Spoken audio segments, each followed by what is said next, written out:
사랑하는 여러분, 혹시 이스털린의 역설이란 말 들어보신 적 있으신가요?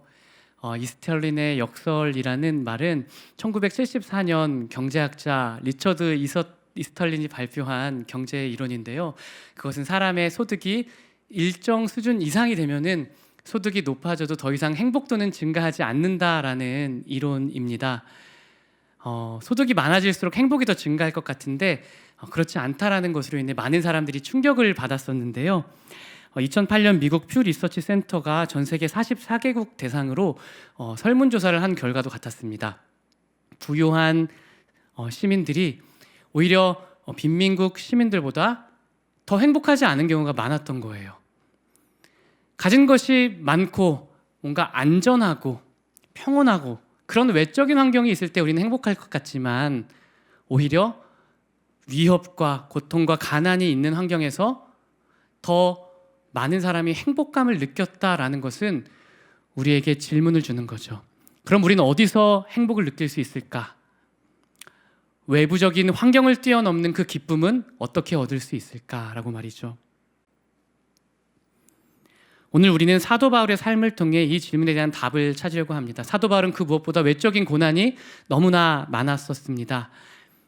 바울을 죽이려고 40명의 유대인들이 먹지도 마시지도 않고요. 바울을 죽이려고 혈안이 되어 있어서 늘 생명의 위협 가운데 있었고요. 바울은 설교자로 로마에 가길 원했지만 결국 죄수 신분으로 로마에 끌려가게 됩니다.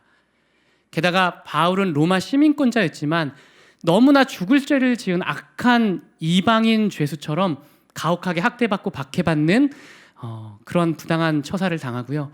로마로 이송되는 중에도 광풍을 만나서 결국에 배가 난파될 뻔하고 많은 사람들이 해와 달을 며칠 동안 보지 못하고 먹지도 못해서 구원의 여망마저 사라졌다 사도행전이 말씀합니다. 그리고 결국 쇠사슬을 찬 채로 로마 감옥에 끌려가 자유를 빼앗긴 최악의 상황이었던 거예요. 그때 바울은 18절에서 이로써 나는 기뻐하고 기뻐하리라 말했던 것입니다. 이것은 기적이죠. 그리고 우리 삶에도 일어날 수 있는 기적입니다. 만약 우리도 바울처럼 상황을 해석하고 생각한다면요. 그러므로 우리는 오늘 본문을 통해 바울이 어떻게 외적 상황을 뛰어넘는 내적 기쁨을 가질 수 있었는가를 살펴보고 우리도 변치 않는 기쁨을 소유하는 기적을 경험하는 삶이 되길 축복합니다. 첫째로 변치 않는 내적 기쁨을 소유하는 방법은 이것입니다. 보이는 고난을 넘어 하나님의 뜻을 읽어내는 눈을 갖는 것입니다. 12절부터 14절 말씀 제가 읽겠습니다. 형제들아, 내가 당한 일이 도리어 복음 전파의 진전이 된 줄을 너희가 알기를 원하노라. 이러므로 나의 매임이 그리스도 안에서 모든 시위대 안과 그 밖의 모든 사람에게 나타났으니 형제 중 다수가 나의 매임으로 말미암아 주 안에서 신뢰함으로 겁없이 하나님의 말씀을 더욱 담대히 전하게 되었느니라. 바울에게는 보이는 고난을 넘어 하나님의 뜻을 읽어내는 눈이 있었다라고 말씀합니다. 형제들아, 내가 당한 일이 도리어 복음 전파의 진전이 된 줄을 너희는 알아야 한다라고 말씀합니다. 빌립보 교인은 바울의 미래를 주목했지만 바울은 고난 너머에 하나님의 뜻을 주목하고 있었던 거예요. 그리고 뒤이어 그러므로 그리스도의 복음이 시위대 안, 즉 로마 황제의 친위대에게 전파되었다라고 말합니다. 로마의 그 친위대는 한 9,000명 가량이었다고 해요. 그렇게 로마의 중심부로 복음이 들어간 것은 바울이 감옥에 갇혔기 때문이다라는 거예요. 그가 메인 이유는 오직 단 하나, 복음 때문이고, 그가 감옥에서도 여전히 신실하게 감사기도를 드리는 이유는 복음 때문이고, 그가 여전히 따뜻하고 고난 중에도 사랑이 많고 선하게 사랑하는 것은 복음이라는 것 때문이다라고요. 그렇게 바울을 통해, 그의 매임을 통해 복음이 로마의 핵심부에 침투하게 된 것입니다. 뒤이어 13절에서는 바울이 감옥에 갇힘으로써 많은 크리스천들이 더욱더 담대히 복음을 담대히 전하게 되었다라고 말씀합니다. 이것은 누구도 예상하지 못한 일이고 바울조차도 의도한 일이 아니었습니다. 바울은 설교자로서 멋지게 로마에 가길 원했을 테지만 그는 깨달았던 거예요. 어쩌면 내가 설교자로 로마에 간 것보다 죄수복을 입고 로마에 끌려간 게 하나님의 일을 더 이루는 하나님의 뜻일 수 있겠구나. 어쩌면 내가 설교자로서 로마에서 사역하는 것보다 감옥에 있는 게 더 많은 영혼을 구원하는 하나님의 더 큰 뜻일 수 있겠구나. 그렇게 사람들은 바울의 고난에 주목했지만 바울은 보이는 고난을 넘어 하나님의 뜻을 읽어내는 눈이 있었던 것입니다. 사랑하는 여러분, 여러분에게도 고통이 찾아올 때 바울과 같이 보이는 고난에만 주목하는 것이 아니라 그 보여지는 고난을 통해 하나님의 마음, 하나님의 뜻이 읽어지는 분별력, 그리고 그 영적 시력이 회복되시기를 축복합니다. 한번 우리 삶에 적용해 봅시다. 최근 여러분에게 고통을 주는 감옥 같은 장소는 어디인가요? 여러분이 탈출하고 싶은 여러분의 감옥은 무엇인가요? 최근 여러분에게 고통을 주는 사람 누구일까요? 아무리 맞추려고 해도 맞춰 살기 힘든 가족일까요? 자기 감정에 따라 화풀이하는 내 상사, 내가 1을 잘못했는데 10을 혼내고 뭐라고 하는 대표, 서로 조금 성격 차이로 관계가 틀어져 어긋났을 뿐인데 나를 욕하고 매도하고 내 악한 소문을 퍼뜨리는 내 원수일까요? 우리는 그런 사람과 있는 감옥에서 당장 탈출하고 싶어 합니다. 하지만 오늘 성경은 말씀합니다. 그 사람이 내 선교지입니다.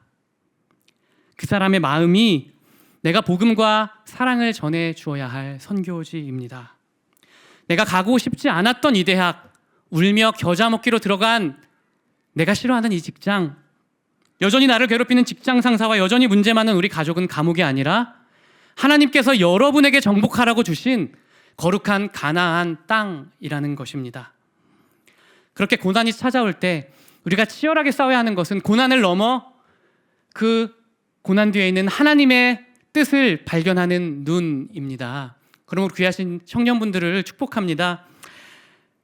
한 주간 고난이 찾아올 때마다 고난 너머에 하나님의 마음을 읽어내는 눈이 있는 여러분 되시기를 축복합니다.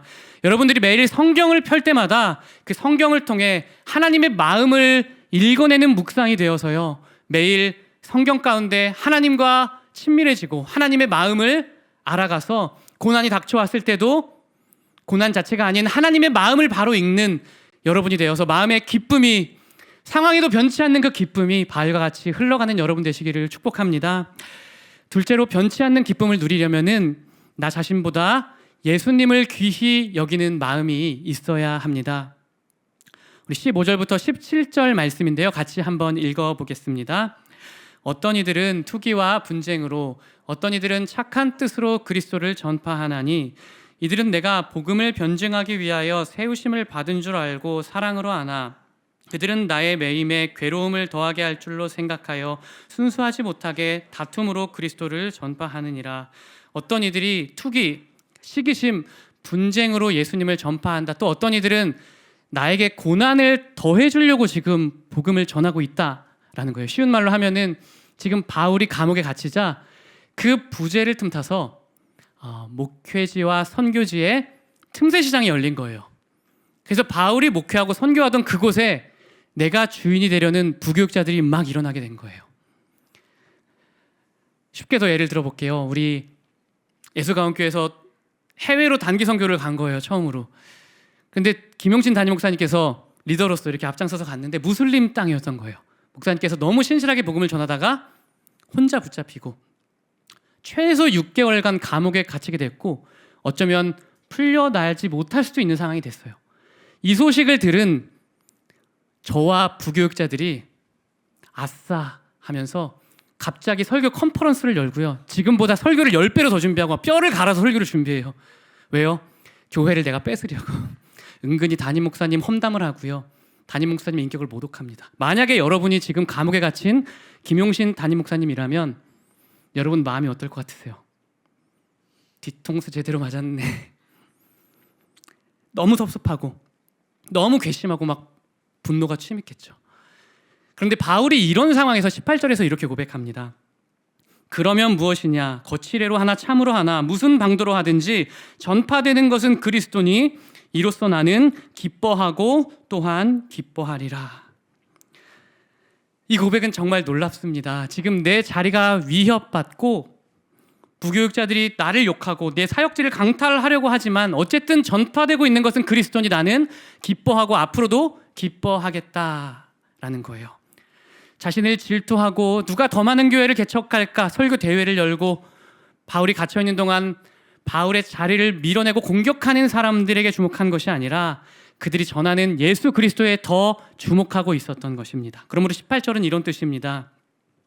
내가 어떤 처우를 받고 어떤 욕을 받든지 난 그리스도가 전파되는 것 단 하나 때문에 기뻐하고 기뻐할 것입니다. 성도들에게 내가 잊혀져도 그리스도가 기억된다면 나는 그것만으로 충분히 기뻐할 것입니다. 내 미래가 불투명하고 혹시 내가 이 감옥에서 죽는다 하더라도 이 일을 통해 그리스도가 더욱 증거되고 그리스도가 높임받는다면 나는 충분하게 넘치게 기뻐한다는 것입니다. 즉 내가 사람들에게 어떤 대접을 받는지는 내게는 덜 중요하고 오직 그리스도가 존귀하게 되고 그리스도가 전파되는 것이 내게는 더 중요하다라는 것입니다.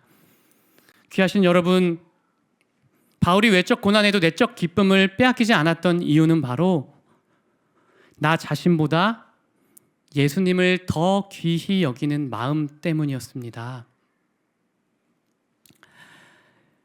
오늘날 이 시대는 기쁨이 사라졌어요. 그런데 잘 생각해 보면 우리가 기쁨을 잃어버린 이유는 어쩌면 나를 너무 소중히 여기기 때문일 수 있습니다.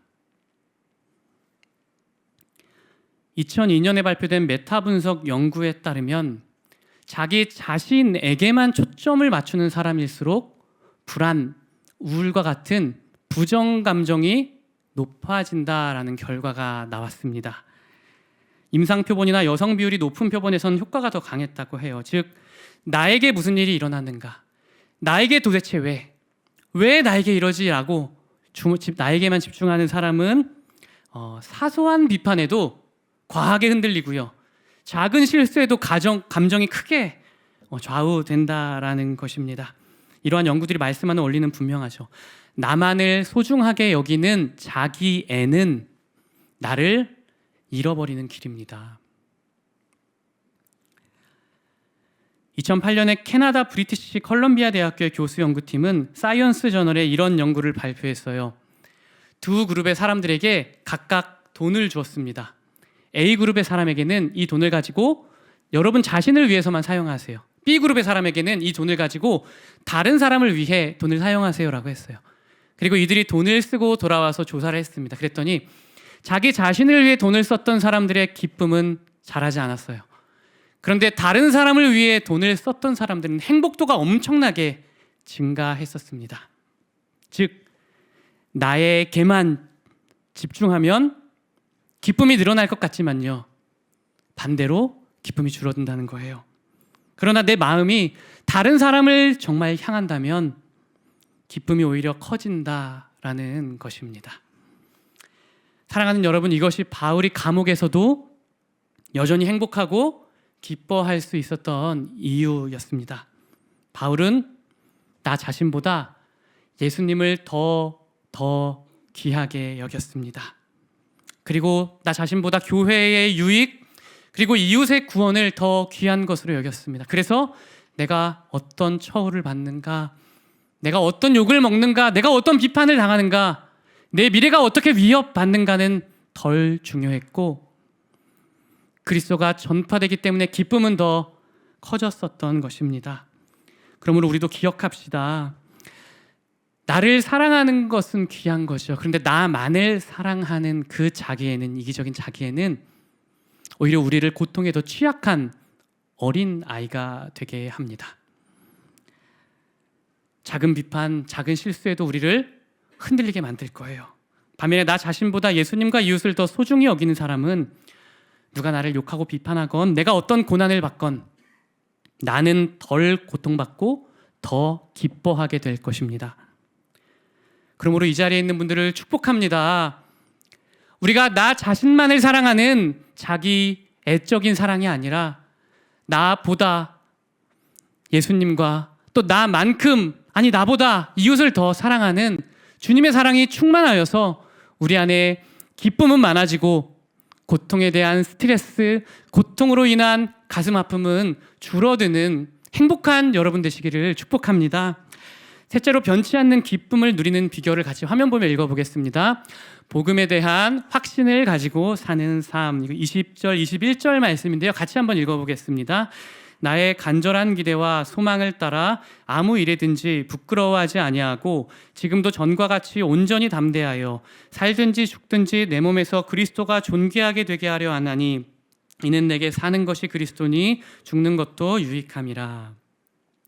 살든지 죽든지 내 몸에서 그리스도가 존귀하게 되게 하려 하나니 이는 내게 사는 것이 그리스도니 죽는 것도 유익함이라. 바울은 그리스도를 위한 일이라면 죽는 것도 유익한 일이다라는 확신이 있었습니다. 바울은요, 복음이 내 생명보다 더 귀한 가치라는 확신이 있었습니다. 그래서 복음을 증언하다가 내가 목숨을 잃더라도 그것은 너무나 가치 있는, 최선의 가치 있는 일이다라는 확신이 있었던 것입니다. 그렇게 바울은 복음의 능력과 가치를 믿을 뿐만 아니라 확신했습니다. 귀하신 여러분, 믿음과 또 확신은 차이가 있습니다. 믿음은 우리를 구원에 이르게 합니다. 하지만 확신은 구원을 누리고 기뻐하고 즐거워하게 합니다. 믿음은 결혼식과 같습니다. 하지만 확신은 결혼 생활의 풍성한 기쁨과 즐거움을 맛보는 것입니다. 그러므로 이 자리에 있는 지체분들이 예수 그리스도를 믿는 믿음, 그 믿음을 넘어서 확신에 이르는 신앙생활 되시기를 축복합니다. 하나님의 사랑을 믿고 확신함으로써 여러분 안에 내적 빼앗기지 않는 기쁨, 변치 않는 그 즐거움이 마음속에 충만하기를 축복합니다. 참 감사한 것은 제가 어렸을 적에 저의 아버지께서 아버지의 사랑을 확신하도록 많이 도와주셨다는 거예요. 부족한 저의 이야기를 나누면 저는 청소년기에 정말 많이 방황했습니다. 저는 싸움놀이 좋아하는 일진은 아니었는데 제 친구들은 좀 그런 친구들이었던 것 같아요. 전부 다. 사실 많이 부끄럽고 설교 강단에서 이런 얘기를 하는 것 자체가 신뢰가 될 것 같아서 생략하겠지만 저에게는 지우고 싶은 과거입니다. 청소년 6년간은 삭제하고 싶은 과거, 그리고 너무나 후회되는 과거이네요. 그런데 이런 저와 어울리지 않게 저희 아버지는 교장 선생님이셨어요. 그리고 저희 형도 어릴 때부터 공부를 늘 잘해서 초등학교 때는 뭐 중학교 거 다 끝내고 중학교 때는 고등학교 때 거 다 끝내고 좋은 대학 가고 뭐 유학 가고 막 지금도 연구원 되고. 근데 저는 인생의 의미를 찾지 못해서 쾌락, 도박, 술, 건강하게 말하면 운동 이런 것들에 중독되어서 살아갔던 사람입니다. 청소년기에 끝없이 그렇게 방황하던 저였지만 제가 그래도 더 방황하지 않았던 것은 아버지께서 이런 저를 매일 안아주셨기 때문이었어요. 저희 아버지는 출근할 때면은 저를 부릅니다. 민영아, 이리 와봐, 이리 와봐, 이리 와. 제가 졸린 눈을 비비면서 막 끄적이면서 이렇게 가면은 팔을 이렇게 벌리세요. 이렇게 하세요, 이렇게. 어떻게 해야 돼? 제가 그럼 안겨야 돼, 이렇게 막 이러면서. 그러면 저를 따뜻하게 꼭 안아주세요. 쓰담쓰담 해주시고 토닥여주시고. 그때는 싫었는데 제 볼에다 항상 입을 맞춰주셨어요. 아버지가 담배를 피셔서 담배 냄새가 그때 한번 살짝 오긴 했는데 그래도 이렇게 입 맞춰주시고 안아주시면서 민영아, 너 잘하고 있어. 너무 잘하고 있고 사랑한다 말하고 가셨어요. 그렇게 아버지가 안아주고 가면은요, 이상하게 마음이 항상 뜨거워지고 좀 찌릿찌릿하고 항상 그랬던 것 같아요. 그렇게 아버지는요, 한 번도 빠짐없이 매일같이 저를 안아주고 입 맞춰주셨는데 제가 가장 방황하고 가장 악하게 살았던 방탕했던 때에도 마찬가지였습니다. 저는 당시 왜 살아야 하는지 의미를 모르니까 공부도 하기가 싫어서 일단 공부에 대한 의욕, 동기부여가 전혀 안 돼서 제 인생의 목적은 쾌락이었던 것 같아요. 그래서 항상 형편없는 성적표를 가지고 왔습니다. 여러분 100점 맞는 것보다 0점 맞는 게 더 힘든 거 아시죠? 제가 0점 많이 맞았던 천재였어요. 너무 부끄럽습니다. 5점짜리, 0점, 10점짜리 성적표는 뭐 헤아릴 수 없이 많고 성적표를 보면은 뭐 양가 이런 게 투성이었어요. 성적표가 나온 날이면 부모님께 너무 죄송해서 진짜 미치도록 마음이 힘들기도 하고 그래서 가출할까도 생각을 했어요. 가출하면 더 힘들어할 부모님이 생각이 나서 울며 겨자 먹기로 집에 들어가서 성적표를 보여드리고 고개를 팍 숙이고 있어요. 그런데 아버지는요, 제 성적을 보시고 단 한 번도 꾸중한 적이 없으세요. 10과목이 다 양이나 가인데 한 번도 책망하지 않으셨어요. 성적으로. 그리고 미가 나온 한 과목을 칭찬하시며 이렇게 말씀하세요. 민영아, 시험 보느라 수고 많았지. 너무 고생했어. 그래도 이거 하나는 올랐네. 잘했다. 이와 이렇게 또 안아주시는 거예요. 그리고 토닥토닥 등을 들켜주십니다. 단 한 번도 성적으로 정죄하지 않고 단 한 번도 못난 성적표를 전해줬음에도 안아주지 않으셨던 적이 없으셨어요. 그렇게 중고등학교 6년 동안 매년 4번씩 성적표를 들 때마다 아버지는 동일하게 칭찬받을 게 단 하나도 없는 저인데 칭찬하고 격려하며 등을 두들겨 주시며 사랑을 확신시키고 또 확신시켜 주셨습니다. 귀하신 여러분, 이것이 바로 하나님 아버지의 마음입니다. 하나님은 여러분이 하나님의 사랑을 믿을 뿐만 아니라 그분의 사랑을 확신하는 자녀가 되시기를 바랍니다. 그래서 하나님은 셀 수 없이 많이 성경을 통해 하나님이 여러분을 얼마나 사랑하시는지 약속해 주셨어요. 나는 너를 보기만 해도 심히 기쁘다. 창조하신 후에 존재만으로 기뻐한다고 말씀하셨고요. 나는 너를 아버지의 마음으로 사랑한다. 존재만으로 너를 사랑해 말씀해 주셨습니다. 만약 너를 위해 목숨까지 대신 내어줄 친구가 있다면 내가 바로 그렇게 너를 사랑하는 최고의 친구란다. 결혼식장에서 신랑이 신부를 보고 너무나 기뻐하듯이 나는 너를 신부로 보고 너를 기뻐하고 사랑한다. 너를 보며 노래한다. 호세아서 바람핀 아내를 끝까지 사랑하는 남편이 있다면 내가 바로 죄악된 너를 끝까지 사랑하는 너의 하나님이다. 또한 너희들이 죄로 인해 고난받을 때 나는 쯧쯧쯧하는 것이 아니라 내 마음은 불붙는 것 같고 창자가 끊어질 것 같은 고통에 사로잡히는 사랑이다. 에베소서 나는 너를 창세 전부터 지금까지 한결같이 사랑하고 있어. 내가 널 구원한 이유도 사랑해서고 선택한 이유도 사랑이다. 이사야서 나는 너를 영원한 사랑으로 사랑하기에 인자함으로 너를 이끌었다. 하나님의 사랑은 변하는 사랑이 아니라요 영원한 사랑이다 말씀하십니다. 하나님은 우리의 기도를 하나도 빠짐없이 다 들으세요. 우리를 너무나 사랑하시기 때문에 우리가 내뱉는 한마디의 말, 한 단어의 말도 빠짐없이 다 귀담아 들으시고 응답하십니다. 우리를 너무나 사랑하는 아버지이기 때문에요. 예레미야애가 우리가 수없이 범죄했어도 어미가 자녀를 놓는 걸 봤느냐, 나는 그렇게 너희들을 결코 놓을 수 없다라고 주님 포기하지 않는 사랑이라고 말씀합니다. 마태복음 내가 세상 끝날까지 너희와 항상 함께 있을 거야. 난 너를 너무 사랑해서 너랑 한순간도 떨어지지 않을 거고 너를 한순간도 혼자 두지 않을 거야. 그래서 나는 너에게 찾아왔고 네 마음속에 지금 거할 것이고 앞으로도 영원토록 변함없이 너와 함께 할 거야. 그렇게 하나님은 우리에게 이 사랑을 확신시켜 주시려고 수없이 성경을 통해 말씀해 주셨습니다. 하나님이 우리에게 최고의 사랑을 베풀어 주셨다고요. 하나님은 최선의 사랑으로 우리를 사랑하고 계시다고요. 게다가 우리를 향한 사랑을 말씀만으로 약속하지 않으시고 실제로 이 땅에 찾아오사 십자가에 달려 죽으심으로써 그 사랑을 확실히 증명해 주셨습니다. 그렇게 예수님은 수만 가지 말씀으로 사랑한다 말씀하시고 또 우리를 위해 실제로 그 사랑을 확증하셔서 이제 우리가 그 사랑을 확신하며 누리며 기뻐하는 삶을 살기를 원하십니다. 그러므로 이 자리에 있는 지체분들을 진심으로 축복합니다. 여러분들이 몇 번 넘어졌고 여러분들의 경건의 성적표가 어떻든 상관없이 먼저 하나님의 사랑을 확신하는 여러분 되시기를 축복합니다. 여러분이 잘할 때나 넘어졌을 때나 성공했을 때나 실패했을 때나 상관없이 언제나 늘 함께 하시는 하나님의 사랑이 여러분의 마음의 확신으로 다가와서 찬양과 기쁨과 감사가 터져나오는 여러분 되시기를 축복합니다.